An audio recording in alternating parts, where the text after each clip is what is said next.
ধর্মীয় বই নিয়ে আলোচনা করে, এক পর্যায়ে তারা খুব ক্লোজ হয়ে যায়। এই সুযোগে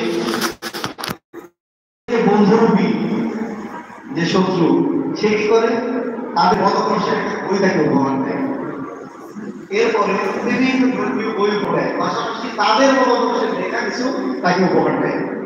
এক পর্যায়ে এই বইটা পড়া শেষে আমার বন্ধুকে জিজ্ঞাসা করে, কি পড়লা, কেমন লাগলো, ফিডব্যাক নিতে চায়।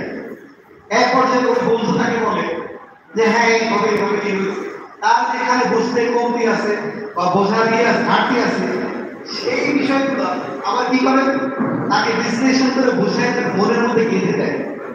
আমরা যেমন ওই যে ছোট্ট করে একটা বীজ বপন করলাম, সেই বীজ থেকে যারা ওর ভিতরেই এই ধর্মীয় বিষয়গুলো বীজ বপন করতে থাকে। আবার টাইম টু টাইম কি করে, এটা নিয়ে আলোচনার মাধ্যমে তার মনের ভিতরে একবারে পুরো জায়গা করে। এক পর্যায়ে এই ধর্মের প্রতি তার অ্যাট্রাকশন, এইটার সুযোগ নিয়ে তাকে বিভিন্ন সময়ে বিভিন্ন ধরনের বই, বিভিন্ন বিষয়ে, বিভিন্ন সেমিনারে, বিভিন্ন অঞ্চলে নিয়ে যায়। এক পর্যায়ে তাকে বলে, আরে বাবা তুমি তো দীর্ঘদিন লেখাপড়া করবা, লেখাপড়া শেষ করে চাকরি করবা, এটা করবা সেটা করবা, আল্লাহ বিধিনিষেধ মানবে, তারপরে না তুমি তোমার ইবাদত কবুল হইলেই বেহেশতে যাবে, আর না হলে সুযোগই নাই।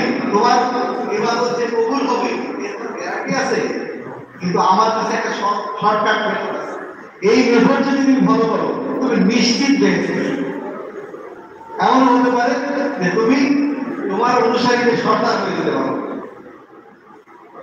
বেহেশতে একটা পোস্ট হয়ে যেতে পারো। কিভাবে পাবে?